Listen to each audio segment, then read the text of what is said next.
Pengangkatan tenaga honorer menjadi P3K masih terus diupayakan pemerintah. Pada tahun ini rencananya pemerintah akan mengangkat tenaga honorer melalui seleksi CASN. Hal ini memang berbeda dengan kesepakatan awal pemerintah dan DPR soal pengangkatan tenaga honorer.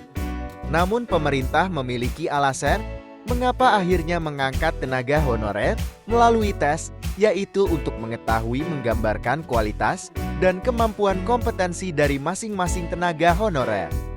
Seperti diketahui bahwa pemerintah akan memprioritaskan tenaga honorer yang masuk dalam database BKN untuk diangkat, dan saat ini tenaga honorer yang terdata berjumlah 2,3 juta.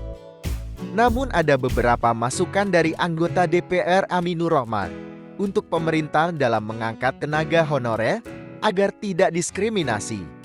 Pertama, pembagian tenaga honorer menjadi P3K penuh dan paruh waktu agar dikaji ulang.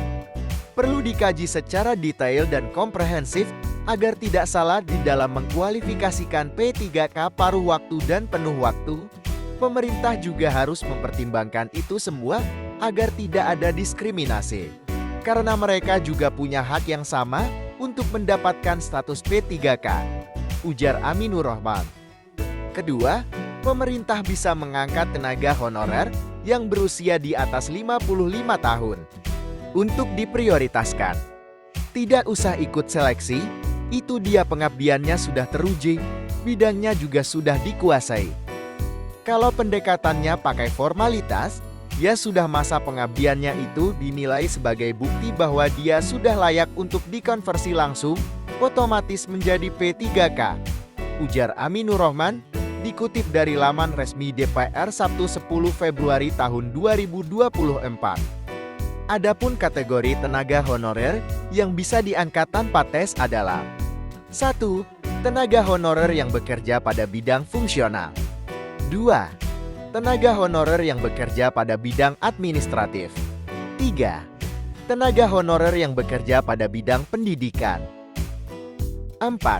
Tenaga honorer yang bekerja pada bidang kesehatan. 5. Tenaga honorer yang bekerja pada bidang penelitian. 6. Tenaga honorer yang bekerja pada bidang pertanian. Sekian, semoga informasi ini bermanfaat dan sampai jumpa di video berikutnya.